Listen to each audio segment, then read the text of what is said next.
साल 2004 के American presidential election से सिर्फ 4 दिन पहले एक ऐसी वीडियो रिकॉर्डिंग लीक होती है जो पूरी दुनिया को हिला कर रख देती है।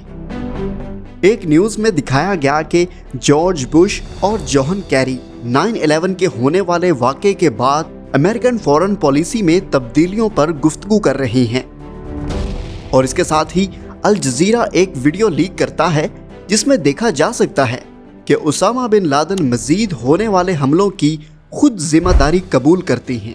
वो एक ऐसी जगह पनाह लेकर अपना वीडियो मैसेज दुनिया तक पहुंचाते हैं और उससे लोग खौफजदा होते हैं और समझते हैं कि उसामा बिन लादेन एक मुजरिम है और इसे किसी ने पनाह दी हुई है।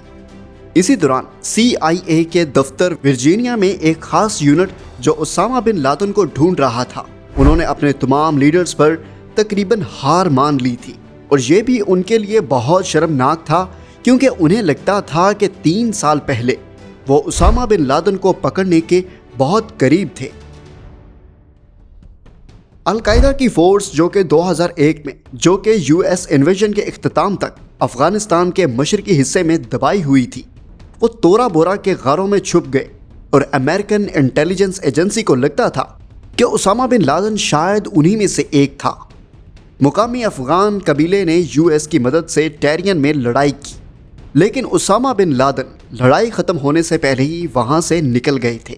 लड़ाई ख़त्म होने के बाद सिर्फ तकरीबन 20 लोग गिरफ्तार हुए और CIA खाली हाथ रह गई, जो कि उनके लिए एक बार ज़िंदगी में मौका था अल-कायदा के बॉस को पकड़ने का, वो अपने हाथ से खो चुके थे।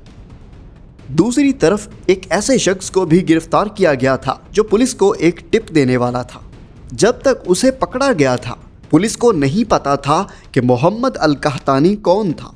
उसने साफ अल्फाज में कहा कि उसका अल-कायदा से कोई ताल्लुक नहीं, बल्कि वो अफगानिस्तान में अपने हंटिंग के शौक से आया था। लेकिन जब पुलिस ने उसके फिंगरप्रिंट्स मैच किए तो उन्हें पता चला कि 9/11 को होने वाले वाक़े से कुछ देर पहले ये शख्स यूनाइटेड स्टेट्स में दाखिल होने की कोशिश करता रहा है, क्योंकि अल-कहतानी के पास $2,800 कैश और एक तरफ का टिकट था। तो कस्टम एजेंट ने उस वक्त दाखिल होने नहीं दिया क्योंकि उसे लगता था कि शायद ये गैर कानूनी तौर पर दाखिल हो रहा है। इन्वेस्टिगेटर्स को यह भी पता चला कि उसी दिन ऑरलैंडो इंटरनेशनल एयरपोर्ट से एक कॉल की गई थी यूनाइटेड अरब एमिरेट के एक फ़ोन नंबर पर जो कि अल-कायदा का था। इन्वेस्टिगेटर्स को इन इवेंट्स के दरमियान कोई कनेक्शन ढूंढने में बहुत मुश्किल हो रही थी क्योंकि इस नंबर को ट्रैक किया गया था और कहतानी उसी वक्त एयरपोर्ट में था। FBI ऑफिसर्स ने piles of airport surveillance footage देखते हुए और एक सुराग ढूंढते हुए उसके बारे में सवालात किए।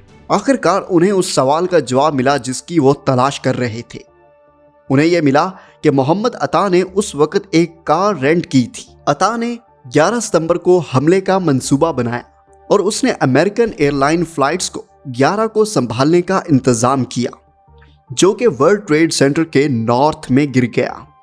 सच सामने आया, अता एयरपोर्ट पर कहतानी को लेने के लिए वेट कर रहा था। बहुत से लोग सोचते हैं कि कहतानी यूनाइटेड एयरलाइन फ्लाइट्स 93 के हाईजैक्स में से एक था। ये वो फ्लाइट थी जो अटैकर्स चाहते थे कि वो पहुंचे, लेकिन पैसेंजर्स ने दोबारा कंट्रोल लेने की कोशिश करते हुए पेंसिल्वेनिया में गिर गया। कहतानी को इस इंफॉर्मेशन पर सवालात किए गए। वो एक था जो कुछ अगले महीनों और सालों तक अथॉरिटीज़ को यह बताने में मदद करता रहा कि ग्रुप किस तरह काम करता है। अबू ज़ुबैया जो कि ग्रुप के एक लॉजिस्टिक ऑफिसर था, इसको CIA ने मार्च 2002 में पकड़ लिया था। उसने उन्हें बताया कि खालिद शेख मोहम्मद जो कि अल-कायदा का ऑपरेशनल लीडर था, उसने अमेरिकन पर हमले का मंसूबा बनाया था। 1 साल बाद उसे भी गिरफ्तार किया गया और कहतानी ने बताया कि जुलाई 2001 में अटैक से पहले खालिद शेख मोहम्मद ने उसे अबू अहमद अल-कुवैती से मिलवाया था और वो ये शख्स था जिसने CIA का पहले कभी नहीं सुना था। अबू अहमद अल-कुवैती ने कहतानी को ऑपरेशन सिक्योरिटी के बारे में सिखाया। इस सब से इन्वेस्टिगेटर्स ने यह सीखने में मदद मिली कि अल-कायदा किस तरह से सेटअप था। हर तरह के मेंबर्स, एक कमांडो और एक प्लानिंग लेयर, और बॉस के तौर पर उसामा बिन लादेन। लेकिन उन्हें अब भी नहीं पता था कि उसामा बिन लादेन कहाँ है।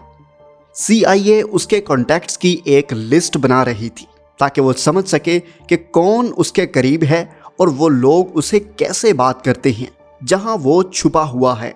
उसामा बिन लादेन के प्राइवेट नेटवर्क के लोग जैसे कि उसकी फैमिली को भी तलाश किया गया, लेकिन किसी भी जगह पर उसामा बिन लादेन या उसकी फैमिली के बीच कोई ताल्लुक या कॉन्टैक्ट नहीं मिला। CIA को मालूम था कि उसामा बिन लादेन सिर्फ टेक्स्ट मैसेजेस भेजता था। कुछ साल के दौरान और रेडियो टेप्स भी रिलीज हुई और वाज़ेह हो गया कि वो टॉप अलकायदा लीडर से बात कर रहा था। तो CIA का प्लान था कि मैसेंजर नेटवर्क को ढूंढे जो लोग हाल अहवाल लेकर घूमते हैं। अब साल 2004 शुरू हो चुका था। जनवरी के बीच में ही तकरीबन 15-16 जनवरी को कुर्दिश सिक्योरिटी के गिरोह ने गुल हसन नामी शख्स को अरेस्ट किया। उसकी पॉकेट में से एक लेटर मिला जो कि बिन लादेन के लिए लिखा गया था। अमेरिका ने इस गुल हसन से इन्वेस्टिगेशन की। जोर देने पर गुल हसन ने वो खुफिया इंफॉर्मेशन दे दी जो कि लेटर से इंफॉर्मेशन मिली कि एक खुफिया एजेंसी ऑलरेडी बिन लादेन को तलाश करने में मसरूफ है और वो उनके टारगेट में है। गुल हसन की मालूमात के मुताबिक बताया गया कि अबू अहमद अल कुवैती बिन लादेन के खास बंदे हैं जो कि पैगामात भेजते हैं। इन्वेस्टिगेशन अब इन्हीं कुवैत से आने वाले लेटर्स के गिर्द घूमती रही। गुल हसन ने यह भी बताया कि कुवैत ने एक बहुत बड़ा रोल अदा किया है और ये खालिद शेख मोहम्मद और अबू फजर अल लिब्बी को जानते थे जो कि इनके बदले में आ गए थे। लेकिन खालिद शेख मोहम्मद कहते हैं कि कुवैत ने कोई खास किरदार अदा नहीं किया, वो शख्स इस काम से पीछे हट गया था। मई 2005 तक अबू फजर अल लिब्बी भी पाकिस्तान में अरेस्ट हो चुके थे। उसने भी यकीन दिलाया कि कुवैत का इसमें कोई हाथ नहीं है। पुलिस ने अलकायदा के पुराने लीडर हम्बाली से भी सवालात किए। उसकी इन्वेस्टिगेशन के मुताबिक ये रिपोर्ट सामने आई कि उसने कहा कि कुवैत का किरदार था क्योंकि वो तालिबान के अफगानिस्तान से भागते वक्त कराची में एक सेफ हाउस की जिम्मेदारी संभाल रहे थे। नाजरीन, यहाँ कुवैती की एक अजीब मिस्ट्री सामने आती है। कुवैती का किरदार समझने में मुश्किल थी क्योंकि लोगों के बीच उसके काम के बारे में अलग अलग ख्यालात थे। कुवैती के बारे में ज़्यादा मालूमात नहीं थी। उसका नाम भी असल नहीं था बल्कि एक शॉर्ट नेम था जिसे कहा गया the father of Ahmad from Kuwait, यानी कुवैत से अहमद के वालिद। सुनने में आता है कि जेल में पड़े कैदियों से सवालात के तरीके बहुत जालिमाना थे, लेकिन इसके साथ साथ इनसे कुछ वो इन्फॉर्मेशन भी मिली जो CIA को दरकार थी। बहुत से कैदियों को इनहेंस्ड इंटेरोगेशन टेक्निक से गुजारा गया, जिसका मतलब कि जुल्म करके तफ्तीश की गई, जैसे कि वाटर बोटिंग जो कि एक मेंटली टॉर्चरिंग फॉर्म है। सेनेट इंटेलिजेंस कमेटी की 2014 की एक रिपोर्ट के मुताबिक बताया गया कि तफ्तीश यानी इन्वेस्टिगेशन का यह तरीका काम नहीं करेगा और उसामा बिन लादेन के बारे में मालूमात हासिल करने में नाकाम है। इसके अलावा यह भी सवाल उठाया गया जिसमें CIA को इस तरह काम करने से मुल्क की सिक्योरिटी और पॉलिसी को नुकसान तो नहीं पहुंच रहा। लेकिन नाजरीन, ये बात इस वीडियो के टॉपिक से ज़रा बाहर की है तो हम इसे एक अलग वीडियो में डिस्कस करेंगे। नाजरीन, 2007 में CIA को वो इन्फॉर्मेशन मिल गई जिसको वो काफ़ी देर से ढूंढ रहे थे, यानी कुवैती का असल नाम। और इसके साथ आपको ये भी बता दें कि ये CIA की अपनी तहकीक नहीं थी, उन्हें किसी third party foreign intelligence agency ने खबर दी थी। पता चला कि कुवैती का असल नाम इब्राहिम सईद अहमद है और वो पाकिस्तान से हैं। उसकी फैमिली हाल में ही कुवैत शिफ्ट हुई थी। उन्हें 2 साल तक नाम मिलने में इंतज़ार करना पड़ा और उन्हें अपने आप को ढूंढने में भी लंबा इंतज़ार करना पड़ा।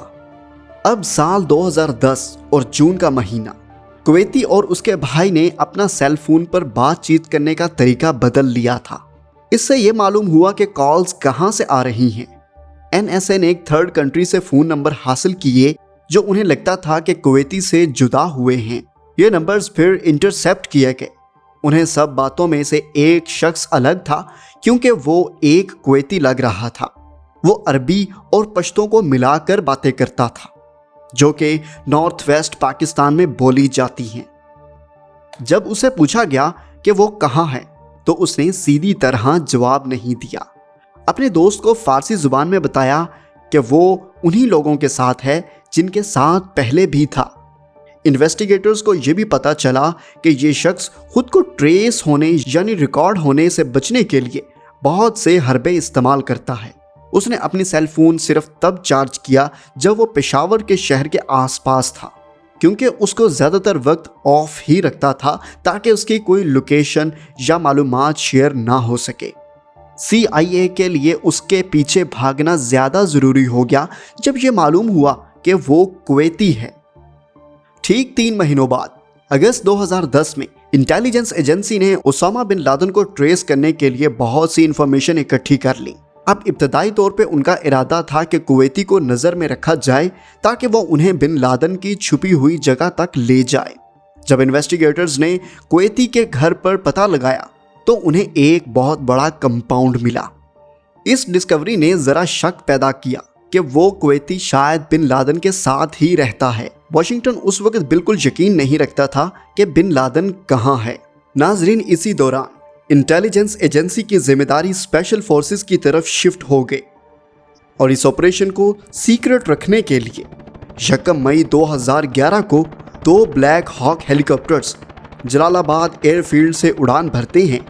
मिशन को और भी मुश्किल बनाती है कि US सरकार ने फैसला किया कि पाकिस्तान को इस ऑपरेशन के बारे में कुछ भी नहीं बताया जाएगा, लेकिन फिर भी नेवी सील्स ने मिशन को एग्जीक्यूट किया और उनको बिन लादेन का पता चल गया और 2 मई 2011 को US मिलिट्री के सोल्जर रॉबर्ट J. ओ'नील ने